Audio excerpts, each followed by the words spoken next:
రోమిలకు రాసిన పత్రిక 3వ అధ్యాయము 10 నుంచి 18 వరకు చదవాలి. ఇందును గూర్చి రాయబడినది ఏమనగా, నీతిమంతుడు లేడు, ఒక్కడునూ లేడు, గ్రహించువాడెవడునూ లేడు, దేవుని ఎదుకువాడెవడునూ లేడు, అందరూ త్రోవ తప్పి ఏకముగా పనికి మాలిన వారైది, మేలు చేయవాడు లేడు, ఒక్కడైనను లేడు. వారి గొంతుక తెరిచిన సమాధి తమ నాలుకతో మోసం చేయుదురు, వారి పెదవుల కింద సర్ప విషయం ఉన్నది, వారి నోటి నిండా శపించుటయు పగయు ఉన్నాయి.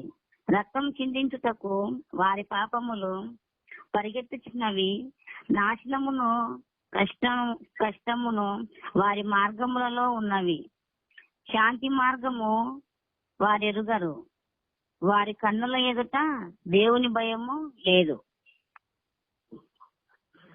ఓకేనండి. వాక్యాన్ని నిమిత్తం మా లూదేవతిని గారు ప్రార్థన చేశారు. ప్రేమ నమ్మకమైన మా ప్రియ పరలోక తండ్రి, సర్వశక్తి కలిగిన దేవా, నీకు వందనములు, స్తోత్రములు తండ్రి. ఆశ్చర్యకరుడా, ఆలోచనకర్త, దీనుడా, మహోన్నతుడా, పరిశుద్ధుడా, నీకు వందనములు, స్తోత్రములునైనా. మరి ఇంతవరకు నైనా పాటల ద్వారా నైనా తండ్రి ప్రభువా, కీర్తనలు నైనా తండ్రి ప్రభువా, వాక్యం ద్వారా నేను మాట్లాడినావు తండ్రి ప్రభా. మరి ఇప్పుడు నీ దాసు తండ్రి ప్రభా చెప్పబోయే వాక్యములు తండ్రి ప్రభా, తన హృదయమును తండ్రి ప్రభా నైనా మీరే భద్రపరిచి తన మాట్లాడే మాటలు తండ్రి ప్రభా మీరు నైనా అవును తండ్రి ప్రభా, ప్రతి ఒక్క మాటకు తండ్రి ప్రభా తన ధైర్యంలో మీరే కృప అనుగ్రహించమని ప్రభా మీకే వందనములు, స్తోత్రములు తండ్రి. ఏ మాట మాట్లాడుతున్నారో తండ్రి ప్రభా, ఏ వాక్యముతోనైనా బోధిస్తున్నాడో నీ దాసునికి ధైర్యం దయచేసి ప్రభా మీ కృప అనుగ్రహించమని యేసుక్రీస్తు నామమున అడిగి స్తుతించి గణపరిచి వేడుకుంటున్నాం తండ్రి. ఆమేన్. ఆమేన్. ఓకేనండి. 9వ అధ్యాయం 11వ అధ్యాయం చదవండి. నీతిమంతుడు లేడు, ఒక్కడునూ లేడు, గ్రహించేవాడెవడునూ లేడు, దేవుని వెదుకువాడెవడునూ లేడు. నీతిమంతుడు ఒకడు లేడంట. ఎందుకంటే ఈ లోకంలో అనేక మంది ఉంటున్నారు, అనేక మంది దేవాలు ఉంటున్నారు, అనేక మంది దేవతలు ఉంటున్నారు, కానీ నీతిమంతుడు లేడు, ఒక్కడు లేడు బైబుల్ చెప్తుంది. ఎందుకంటే గ్రహించువాడు లేడు. ఎందుకంటే నిజమైన దేవుడు అని ఆయనే, కానీ ఆ మాట గ్రహించేవాడు ఈ లోకంలో ఎవరు లేరు అని ఎవరు నమ్మరు కూడా. అలానే మన కింద చూస్తే దేవుని ఎదుకువాడును లేడంటాను. చూడండి, మనము దేవుని ఎదుగుతున్నామా, లోకాన్ని ఎదుగుతున్నామా, లేదని ఎవరన్నా ఎదుగుతున్నామా? ఏదన్నా మమ్మల్ని చూస్తున్నారేమో, లేదంటే మనము వాళ్ళని చూస్తున్నామేమో అని వెతుకుతున్నామా? అలా వెతకకుండా మనం దేవుని వెతకాలండి. అలా చూస్తున్నట్టు 12వ వచనం చదివాను. ఎవరు? అందరూ త్రోవ తప్పి ఏకముగా పనికి మాలిన వారైది, లేదు, ఒక్కడైనా లేదు. చాలండి. అందరూ అంటే ఈ లోకం ప్రతి మానవుడు, ఏ కులం లేదు, ఏ భేదం లేదు, ఏ రంగు లేదు, ఏ జాతి లేదు, అందరూ త్రోవ తప్పి పనికి మాలినారు, మేలు చేయవాడును లేడు. అంటే మనము పోయినసారి మనము ఎవరికి వాళ్ళు ఓటేసుకుంటాం.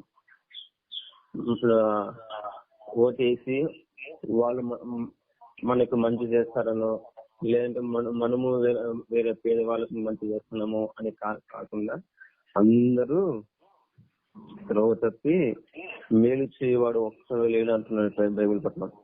అలానే వారు గొంతు తెరిచిన సమాధి తమ నాలుకతో మోసము చేదురు. చూడండి, మన నాలుక ఎన్నో అబద్ధాలు చెప్తుందండి, ఎన్నో మోసాలు చేస్తుంది, ఎన్నో అబద్ధాలు చెప్తుంది. వారి పెదవుల కింద సర్ప విషయం ఉన్నదండి.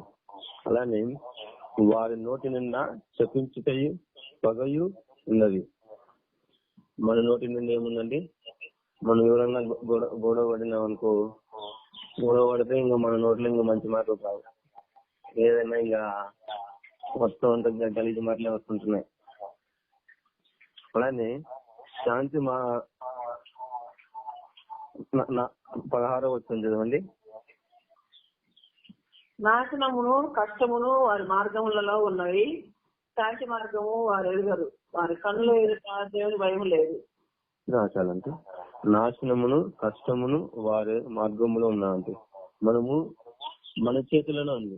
ఏది మన జీవితం నాశనం కావాలన్నా, మన జీవితం మనము బాగుపడాలన్నా మన చేతిలోనే ఉందండి. ఎందుకంటే శాంతి మార్గంలో వారు ఎరుగరు. మనము పరలోక రాజ్యం మనము ఎరగలేకపోతున్నాం. మనము ఈ లోకంలో మంచి కోరాలని అనుకుంటున్నాం. అలానే వారి కన్నుల ఎదుట దేవుని భయం లేదండి. ఎందుకు భయం లేదు? అలా చూస్తున్నట్టయితే అదే రోమిలకు రాసిన పత్రిక 23వ అధ్యాయం 23వ వచనం చదవండి. రోమిలకు రాసిన పత్రిక 3వ అధ్యాయము 23వ. అందరూ పాపము చేసి దేవుడు అనుగ్రహించు మహిమను పొందలేకపోతున్నారు. కాబట్టి ఆయన కృప చేతనే క్రీస్తు యేసునందుల విమోచన ద్వారా ఉత్తమంగా నీతిమంతుని తీర్చబడుతున్నారు. చాలండి. ఏ భేదం లేదండి. అందరూ పాపము చేసి దేవుడు అనుగ్రహించే మహిమను మనము పొందలేకపోతున్నాం. అలానే 1 యోహాను 3వ అధ్యాయము 4వ వచనం చూసినట్టయితే,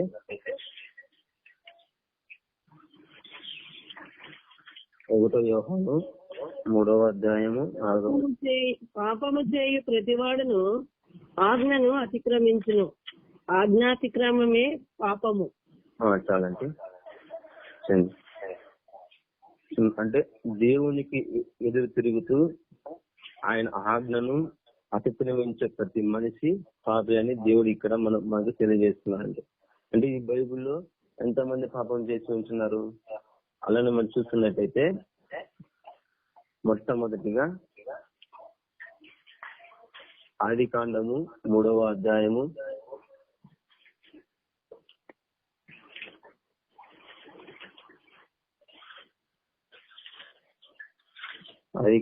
3వ అధ్యాయము మొదటి నుంచి. దేవుడైన యెహోవా చేసిన సమస్త జంతువులలో సర్పము యుక్తిగలదై ఉండెను. అది ఆ స్త్రీతో, ఇది నిజమా? ఈ తోట చెట్లలో దేని ఫలములనైనను మీరు తినకూడదని దేవుడు చెప్పెనా అని అడిగాను. అందుకు స్త్రీ, ఈ తోట చెట్ల ఫలములను మేము తినవచ్చును. అయితే తోట మధ్యనున్న చెట్టు ఫలములను గూర్చి దేవుడు మీరు సావకుండానట్లు వాటిని తినకూడదనియు వాటిని ముట్టకూడదనియు చెప్పెనని సర్పముతో అనెను. అందుకు సర్పము, మీరు చావనే చావరు, ఏలైనగా మీరు వాటిని తిను దినమున మీ కన్నులు తెరవబడుననియు మీరు మంచి చెడ్డలను ఎరిగిన వారై దేవతల వలె ఉందురనియు దేవునికి తెలియనని స్త్రీతో చెప్పగా, స్త్రీ, ఆ వృక్షం ఆహారమునకు మంచిదియు కన్నులకు అందమైనదియు వివేకమునిచ్చు రమ్యమైనదియునై ఉండుట చూచినప్పుడు ఆమె దాని ఫలములలో కొన్ని తీసుకొని తిని తనతో పాటు తన భర్తకును ఇచ్చెను. కూడా తింది. మొట్టమొదటిగా ఎవరు పాపం చేసుకుంటున్నారు? ఆదాము హవ్వలు. దేవుడు ఈ తోటలో అన్ని ఫలాలు తినొచ్చు అని చెప్పినారు. కానీ సర్ప విషయంలో సాతానుడు వచ్చి అవ్వను మోసగించి ఆ పండును తింటే నువ్వు దేవతలుగా అవుతారని ఆనాడు సాతాను పలికినప్పుడు ఆవు ఏం చేసింది? అవ్వ తిని మళ్ళీ ఆయన భర్తకు కూడా ఇచ్చి ఉంటున్నది. అలానే మనము అదే ఆదికాండము 19వ అధ్యాయము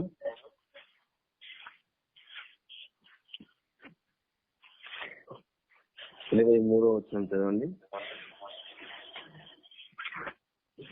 లోతు వచ్చినప్పుడు ఆ దేశమున సూర్యుడు ఉదయించెను. అప్పుడు యెహోవా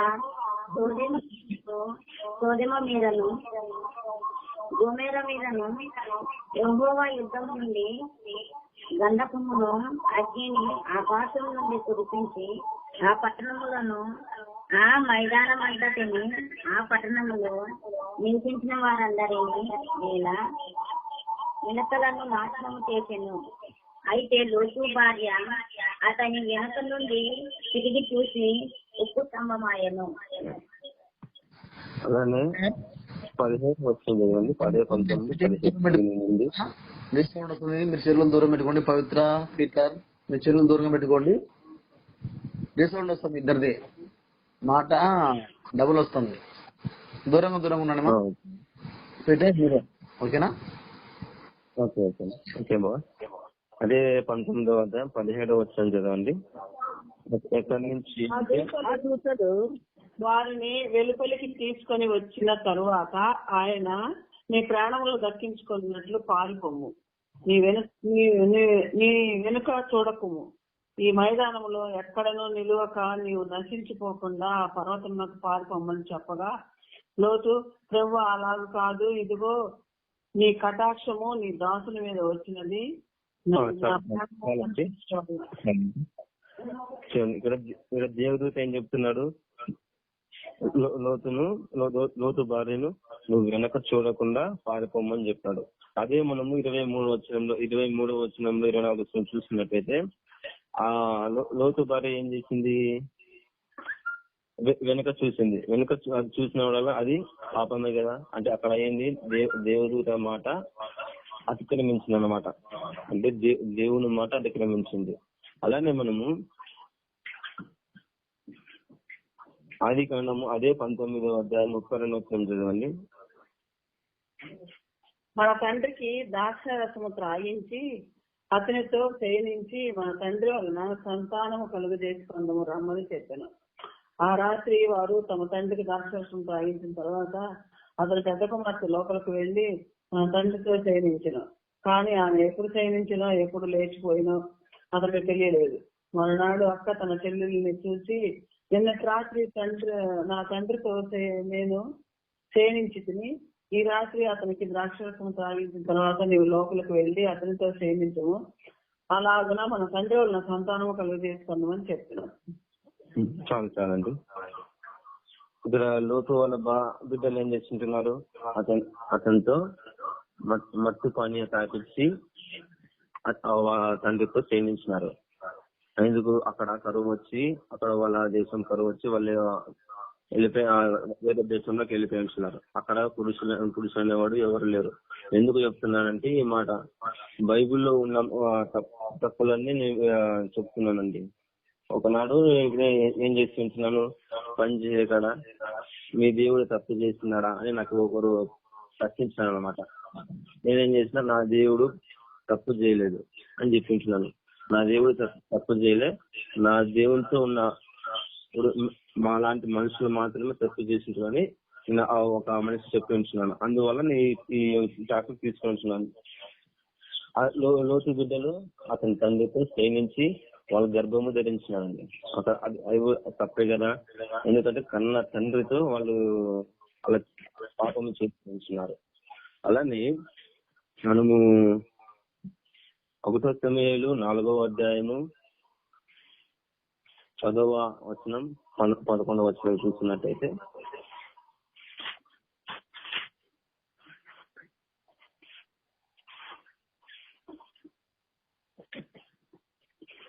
ఫిలిష్తీయులు యుద్ధము చేయగా ఇశ్రాయేలీయులు ఓడిపోయి అందరూ తమ డేరాలకు పరిగెత్తి వచ్చిరి. అప్పుడు అత్యధికమైన వధ జరిగెను. ఇశ్రాయేలీయుల్లో 30,000 పాల్బలము కూలెను మరియు దేవుని మందసము పట్టబడెను. అది కాక హోప్ని ఫీనెహాసులను ఏలీ యొక్క 2 కుమారులు హతులయ్యి. ఆనాడే బెన్యామీనీయు భూమిలో పరిగెత్తి ఏలీ కుమారులు ఏం చేసుకుంటున్నారు? ఫీనెహాసును హోప్ని ఇద్దరు యెహోవాకు ఎరగని వారై ఉండి దేవునికి విరోధముగా ప్రవర్తించి యెహోవాకు ఇశ్రాయేలు ప్రజలకు నైవేద్యము తీసుకొని వచ్చిన వారితో బలవంతంగా మాంసమును లాక్కునేవారు. అక్కడ వచ్చిన స్త్రీలతో శయనించేవారు. అందుకు యెహోవా సన్నిధిలో వీరి పాపము అధికమై ఏలియా తన కుమారుడు ఏమి చేయలేనందున యెహోవాకు కోపము అధికమైంది. దేవుని ఉగ్రత వారి మీదకి వచ్చి వాళ్ళిద్దరిని చంపేసింటున్నారండి. అలానే మనము చూస్తున్నట్టయితే అదే 2 సమయాలు 3వ అధ్యాయము 6వ వచనంలో ఇక్కడ సౌలు రాజు యొక్క సేనాధిపతి అబ్నేరు అనే వ్యక్తి అక్కడ పాపం చేసింది. అది ఎవరితో? సౌలు రాజు యొక్క భార్య ఇబ్రోను విశ్వాతో అక్కడ పాపము చేస్తుంటున్నాడు. అంటే ఇక్కడ బలవంతంగా సైనించుతున్నాడు అనమాట. చూడండి, అదే 2 సమయాలు 3వ అధ్యాయము 6 నుంచి 10 చదవండి. సౌలు కుటుంబీకులకును దావీదు కుటుంబీకులకును యుద్ధము జరుగుతుండగా అబ్నేరు సౌలు కుటుంబీకులకు బహు సహాయము చేసెను. అయ్యా కుమార్తె అయిన రిస్పాయను ఒక ఉపపత్ని సౌలుకుండెను. నా తండ్రికి ఉపపత్ని అగు దాన్ని నీవెందుకు కూడితివని ఇష్బోషేతు అబ్నేరును అడుగగా, అబ్నేరును ఇష్బోషేతు అడిగిన మాటకు బహుగా కోపగించుకొని, నిన్ను దావీదు చేతికి అప్పగింపక నీ తండ్రి అయిన సౌలు ఇంటి వారికి అతని సహోదరులకును అతని స్నేహితులకును ఈవేళ ఉపకారము చేసిన నన్ను యోధా వారికి చేరిన కుక్కతో సమానంగా చేసి ఈ దినమున ఒక స్త్రీని బట్టి నా మీద నేరం మోపుతువా? యెహోవా దావీదునకు ప్రమాణము చేసిన దాన్ని అతని పక్షమున నేను నెరవేర్చని ఎడల దేవుడు నాకు గొప్ప అపాయము కలుగజేయును గాక. సౌలు ఇంటి వారి వశము కాకుండా రాజ్యము తప్పించి దాను మొదలుకొని బెయేర్షెబా వరకు దావీదు సింహాసనము ఇశ్రాయేలు వారి మీదను యూదా వారి మీదను నేను స్థిరపరిచినను. కావున ఇక్కడ సౌలు రాజు యొక్క సేనాధిపతి అంటే అబ్నేరు సౌలు రాజు మరణించిన తర్వాత సౌలు రాజు యొక్క ఉపపత్ని అయిన రిజ్బాను అక్రమంగా ఉంచుకున్నాడు. అందున సౌలు రాజు కుమారుడైన ఇష్బాయతు అబ్నేరును గద్దింపగా వారిద్దరిని వారికి విరోధము పుట్టెను. అబ్నేరు దావీదు వైపు వెళ్తున్నాడు. తన యజమాని భార్యతో అబ్నేరు అక్రమంగా నడిచి ఆమె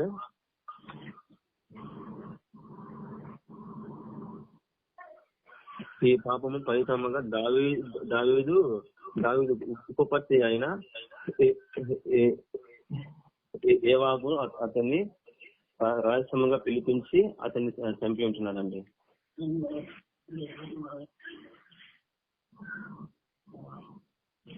అలాగే చూస్తున్నట్టే 2వ అధ్యాయము 23, 22, 23 చదవండి. ఎవరు చంపింటారో చూద్దాము. అబ్నేరు నన్ను తరుముట మాని తొలగిపోము. నేను నిన్ను నేలకు కొట్టి చంపిన ఎడల నీ సహోదరుడగు యోవాబు ముందు నేనెట్లు తలనెత్తుకొనగలను. అతడు నేను తొలగననగా అబ్నేరు ఈటె మడిమతో అతని కడుపులో పొడిచినందున ఈటె అతని వెనుకకు వచ్చును కనుక అతడు అచ్చటనే పడి చచ్చెను. ఆషాహేలు పడి చచ్చిన స్థలమునకు వచ్చిన వారందరూ నిలువబడింది. కానీ ఇక్కడ అబ్నేరు వాళ్ళ ఈటతో పొడిచి చంపేస్తాడండి అతను. అలాగే మనము చూస్తున్నట్టయితే ఇంకోటి అదే 2 సమయంలో 11వ అధ్యాయం 2వ వచనంలో దావీదు గారు వాళ్ళ పాపం చేస్తున్నారండి. ఏం పాపం చేస్తుంటున్నారు? మోహపు చూపు చూసినారు. అంటే ఒక అమ్మాయి స్నానం చేస్తుంటుంటే అక్కడ ఇంటి మిద్దె పైన ఆమె చూస్తుంటున్నారు. అదే చూడండి 11వ అధ్యాయం 2వ వచనం చూడండి. ఒకనొక దినమున ప్రొద్దు గుంకు వేళ దావీదు పడక మీద నుండి లేచి రాజనగర మిద్దె మీద నడుచుచూ పైనుండి చూస్తుండగా స్నానం చేయి ఒక స్త్రీ కనబడెను. ఆమె బహు సౌందర్యవతి అయి ఉండుట చూసి దావీదు దాని సమాచారం తెలుసుకుంటకై ఒక దూతను పంపిన. అతడు వచ్చి ఆమె ఎలియాము కుమార్తెయు హిత్తీయుడగు ఉరియాకు భార్యనైన బెత్షెబా అని తెలియజేయగా దావీదు దూతల చేత ఆమెను పిలువనంపెను. ఆమె అతని ఎద్దుకు రాగా అతను ఆమెతో సేవించెను. కలిగిన అపవిత్రత పోగొట్టుకుని ఆమె తన ఇంటికి మరల వచ్చెను. ఆ స్త్రీ గర్భవతి అయి నేను గర్భవతిని దావీదులకు వర్తమానం పంపగా దావీదు హిత్తీయుడగు ఊరియాను నా దగ్గర పంపుకొని దూత ద్వారా యోవాబునకు ఆజ్ఞ ఇచ్చెను. సరే అంటే ఇక్కడ దావీదు గారు ఇక్కడ పాపం చేసిన ఒక అమ్మాయి స్నానం చేసుకుంటుంటే ఇంటి మిద్ది పైన చూసి ఆమెను చూపు ఆమె ఎలాగైనా ఏమను క్షయించాలని దురాశతో అక్కడ సాతనుడు అతన్ని పట్టబడ్డాడండి. అలా ఆమెను పిలిపించి ఇంటికాడ పిలిపించి ఆమెను క్షయించి ఆమె గర్భం ధరించిందండి. ఆమె భర్తను కూడా దావీదు గారు చంపించినాడండి. అలానే మనము 2 సమయంలో 13వ అధ్యాయం 1 నుంచి 14 చూస్తున్నట్టయితే దావీదు పెద్ద కుమారుడు అంటే ఇక్కడ సొంత అన్న చెల్లెల్ని క్షమించాడండి. అలా చూడండి, చదవండి ఒకసారి. తరువాత దావీదు కుమారుడు అబ్షాలోమునకు తామారును ఒక సుందరవతియగు సహోదరి ఉండగా దావీదు కుమారుడు అమ్నోను ఆమెను మోహించెను. తామారు కన్యైనందున ఆమెకు ఏమి చేయవలనో దుర్లభమని అమ్నోను గ్రహించి చింతాక్రాంతుడై తన చెల్లెలైన తామారును బట్టి చిక్కిపోయాను. అమ్నోనుకు మిత్రుడు ఒకరు ఉండెను. అతడు దావీదు సహోదరుడైన షిమియా కుమారుడు. అతని పేరు యోహానాదాబు. ఈ యోహానాదాబు బహు కపటం గలవాడు. అతడు రాజకుమారుడు అయిన నీవు నానాటికి చిక్కిపోవటకు హేతువేది సంగతి నాకు తెలియజెప్పువా అని అమ్నోనుతో అనగా, అమ్నోను నా తమ్ముడకు అబ్షాలోము సహోదరి అయిన తామారును నేను మోహించున్నానని అతనితో అన్నాడు. యెహోనాదాబు, నీవు రోగినైనట్టు వేషం వేసుకొని నీ మంచం మీద పండుకొని ఉండుము. నీ తండ్రిని చూసుకు వచ్చినప్పుడు నీవు నా చెల్లెలైన తామారు చేత సిద్ధపరచబడిన భోజనము నేను భుజించినట్లు ఆమె వచ్చి నేను చూస్తుండగా దాన్ని సిద్ధము చేసి నాకు పెట్టినట్టు సెలవిమ్మని అడుగుమని అతనికి బోధించగా అమ్నోను పడక మీద పండుకున్నాను. అమ్నోను కాయలా పడినని రాజు అతని త్వర వచ్చినప్పుడు అమ్నోను నా చెల్లెలకు తామారు చేసి వంటకము నేను భుజించినట్లు ఆమె వచ్చి నేను కూర్చుండగా నా కొరకు 2 అప్పములు చేయుటకు సెలవిమ్మని రాజుతో మనం చేయగా దావీదు నీ అన్నయ్యకు అమ్నోను ఇంటికి పోయి అతని కొరకు భోజనం సిద్ధము చేయమని తామారు ఇంటికి వర్తమానం పొందాను. కాబట్టి తామారు తన అన్నయ్యకు అమ్నోను ఇంటికి పోయిను. అతడు పండుకొని ఉండగా ఆమె పిండి తీసుకొని కలిపి అతని ఎదుట అప్పములు చేసి వాటిని కాల్చి పొరుసు పట్టుకొని అతనికి వడ్డింపగా అతడు నాకు వద్దని చెప్పి ఉన్నవారందరూ నా ఎద్ద నుండి అవతలకు పొండను. వారందరూ బయటకు పోయిన తర్వాత అమ్నోను నీ చేతి వంటకము నేను భుజించినట్లు దాన్ని గదిలోనికి తెమ్మనగా తామారు తాను చేసిన అప్పములను తీసుకొని గదిలోపల ఉన్న తన అన్నయ్య అమ్నోను నద్దకు వచ్చిన. అయితే అతడు భుజించవలనని ఆమె వాటిని తీసుకొని వచ్చినప్పుడు అతడు ఆమె పట్టుకొని నా చెల్లి రమ్ము నాతో శయనించు అని చెప్పగా ఆమె నా అన్న నన్ను అవమానపరుచుకును, ఇలాంటి చేత ఇజ్రాయేలులకు తగదు, ఇటు జారకార్యము నువ్వు చేయవద్దు, నీ అవమానం నేను ఎక్కడ దాచుకున్నాను, నీవు ఇజ్రాయేల్లో దుర్మార్గుడు వగుడు, అయితే ఈమెను గూర్చి రాజుతో మాట్లాడము. ఇక్కడ సొంత అన్నతో సొంత చెల్లెలతో సేమించినాడండి. అది ఎందుకు? దావీదు కుమారుడు పెద్ద కుమారుడు బహు సౌందర్యుడు, అలానే కుమార్తె కూడా బహు సౌందర్యుడు అయినప్పుడు కూడా ఎలాగైనా చెల్లెల్ని సేమించాలని ఒక రాత్రి అనుకుంటున్నప్పుడు, ఇలానే సేమించాలని అనుకున్నప్పుడు ఒకసారి తన ఫ్రెండ్తో ఒక మాట చెప్పింటే అతను ఏం చేసింటున్నాడు, నువ్వు ఒక వేషం వేయాలని, ఒక తప్పు చెప్పాలని ఒక తప్పు చేయాలని అక్కడ అతని ఫ్రెండ్స్ అంటున్నాడు. ఇప్పుడు మనం ఈ లోకంలో కూడా మనం చూస్తుంటున్నాం. ఈ లోకంలో ఎంతో మంది మనం ఒక తప్పు చేయాలంటే ఎవరో మనకు సపోర్ట్ ఉండాలి, లేకుంటే మనం తప్పు చేయలేం. అవునా కదండి? అలానే ఇక్కడ కూడా దావీదు పెద్ద కుమారుడు కూడా ఒకరిని సపోర్ట్ తీసుకుంటున్నాడు.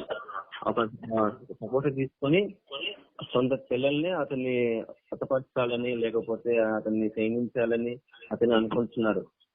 ఇలానే ఈ లోకంలో కూడా ఎంతో మంది అన్న చెల్లెలు భేదాలు లేక మనము నిన్న రోజున నేనైతే ఫోన్ లో చూసుకుంటున్నానండి. సొంత తండ్రితో సొంత కుమార్తెను ప్రేమించినానండి. అంటే ఇది ఎంత అవమానం. అలానే మనము అదే సమయంలో చూస్తున్నట్టయితే 13:27-28 చదవండి.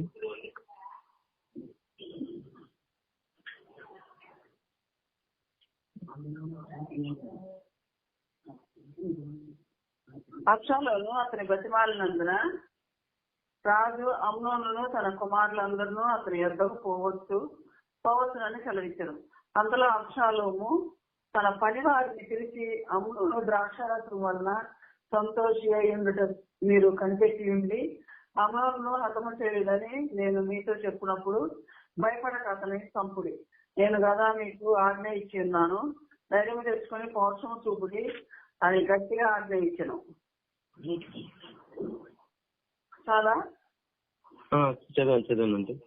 వర్షాల్లో ఇచ్చిన ఆజ్ఞ చొప్పున వారు చేయగా రాజకుమారు అందరిలో లేచి తమ కంచెర గాడిదలను నెక్కి పారిపోయి వారు మార్గంలో ఉండగానే ఎక్కడనూ లేకుండా రాజకుమారులను అందరి అబ్షాలోము హతము చేసినని దావీదునకు వార్త రాగా అతడు లేచి వస్త్రములు చింపుకొని నేలపడి ఉంది, మరియు అతని సేవకులందరూ వస్త్రములు చింపుకొని దగ్గర నిలువబడి ఉంది. దావీదు షిమ్యాకు పుట్టిన యెహోనాదాబు దీనిని చూసి రాజకుమారులైన యవ్వనులందరినీ వారు చంపిరని నలిగిన వాడు నీవు తలంచవద్దు, అమ్నోను మాత్రమే మరణమైను. అనగా అతడు అబ్షాలోము చెల్లెలైన తామారును బలవంతము చేసిన నుండి అబ్షాలోము అతని చంపవలనను తాత్పర్యముతో ఉండేనని అతని నోట మాటను బట్టి నిశ్చయించుకొనవచ్చును. కాబట్టి వేసేవాడవగు నీవు సరే ఓకే. పెద్ద కుమారుడైనా దావీదు పెద్ద కుమారుడైనా అతన్ని చంపాలని ఎంతగానో రెండో కుమారుడు చంపాలని ఎంతగానో అతన్ని దాక్షాసం ప్రయత్నించి అతన్ని చంపేపించానండి. అలానే మనము కీర్తనాలు 51వ అధ్యాయము 5వ వచనం చూసినట్లయితే,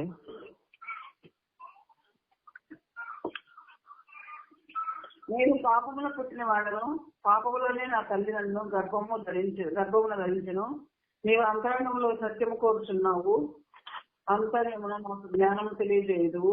నేను పవిత్రుడగునట్లు నిశ్చోపుతో నా పాపము పరిహరింపు. చాలండి. నేను ఈ లోకము ప్రతి మనిషి పాపంలోనే పుట్టినాడండి. ఏ పాపములోనూ పుట్టలేదని వాడు ఉన్నాడంటే ఎవరు లేరు, అది యేసు ప్రభు మాత్రం ఒక్కడే. ఆయన పరిశుద్ధాత్మతో పుట్టి ఉంటున్నాడు. మనం ఈ లోకం ప్రతి మనిషి పాపంలోనే పుట్టినా పాపంలోనే మనిషిని పుట్టించున్నాం. అలానే మనము ఇవన్నీ మనం చూస్తున్నట్టయితే ఇవన్నీ మనము నాకు ఒక ప్రశ్న వచ్చింది, బైబిల్లో ఇవన్నీ తప్పులన్నీ ఎందుకు ఉంటున్నాయి అని నాకు ఒక ప్రశ్న వచ్చింది. అలానే ఈ లోకంలో అనేక దేవతలు ఉంటున్నారు, అనేక దేవుళ్ళు ఉంటున్నారు, కానీ వాళ్ళు ఎంతో పాపము చేస్తుంటారు. కానీ మన ప్రభు అయిన యేసుక్రీస్తు ప్రభు వారు ఏ పాపము లేదు. ఆయన ఏమంటున్నాడు, నాలో పాపం ఎరిగిన వాడు ఎవరనంటే ఏళ్ళు చూపించామంటున్నాడు. కానీ ఆయనలో పాపము లేదు కాబట్టి ఆయన మనము ఎవరిని మనం తిరస్కరించకూడదు. అలాగే మనం చూస్తున్నట్టే అదే రెండో కొరింథీయులకు రాసిన పత్రిక 10వ అధ్యాయం 11వ వచనంలో ఈ సంగతి గురించి మనం చూస్తున్నామండి.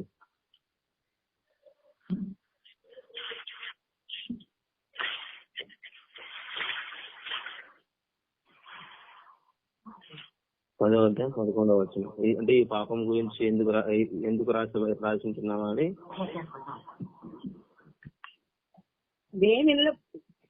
మేము ఎదుట వెళ్ళినప్పుడు పత్రికల ద్వారా 10-11 అన్న మేము ఎదుట లేనప్పుడు పత్రికల ద్వారా మాట్లాడుతున్నాము. 10-11 తీసుకో. అవును, అతని పత్రికలు ఘనమైనవి. 10-11 ఇదే. ఒకటో కొరింథీ సిస్టర్, 2వ కొరింథీ అని చెప్తావు. ఒకటో కొరింథీ, సారీ. ఈ సంగతులు దృష్టాంతములుగా వారికి సంభవించి యుగాంతమందున్న మనకు బుద్ధి కలుగుటై రాయబడెను. చాలు. ఈ సంగతులు ఎందుకు రాసింటున్నారు? పరిశుద్ధాత్మ దేవుడు మనకు బుద్ధి రావాలని, మనం అలా పాపము చేయకూడదని, అలా మనము ఈ లోకంలో మనము అలా ఉండకూడదని, ఒక అన్న అయినా ఒక చెల్లైనా అలా చేయకూడదని, లేకపోతే ఒకరి వైపు చూసి మనము మోహం చూడకూడదని అని వీళ్ళు మనము ఈ పరిశుద్ధ గ్రంథం మనకు తెలియజేస్తుందండి. చూడండి, మనకి ఈ బైబిల్లో మన ప్రతి ఒక్కటి ఉంటున్నాయి, మంచి చెడ్డ ప్రతి ఒక్కటి ఉంటున్నాయి. అది దేని గురించి? మనకు బుద్ధి రావాలని, మనకు జ్ఞానం రావాలని, అలా చేయకూడదని మనకి దేవుడి దగ్గర తెలియజేస్తున్నాడండి. అలాగా మనము చేయకుండా మనము దేవుని బట్టి మనము భయభక్తులు కలిగి మనం దేవుని విధేయత కలిగి మనం ఉండాలి. లేకపోతే దేవుడు మనము ఎంత ఈ లోకంలో అనేక చర్చిలు ప్రతి వారము నిండిపోతూ ఉంటున్నాయి. అలానే ప్రతి వారం మసీదు నిండిపోతుంటున్నాయి, ప్రతిరోజు గుళ్ళు నిండిపోతుంటున్నాయి. కానీ ప్రతి మనిషి పాపము చేస్తున్నాడే. కానీ మనకి బుద్ధి రావాలని దేవుడు మనకి తెలియజేస్తుంటున్నాడు. ఇలా పాపము చేయకూడదు, ఇలా మనం నడుచుకోకూడదని మనకు తెలియజేస్తుంటున్నాడు. ఇచ్చిన ఈ వాక్యాన్ని బట్టి దేవునికి వందనాలు తెలియజేసుకుంటున్నాను. ఆమేన్. లోకమంతా నాతని వేచే బంధుమే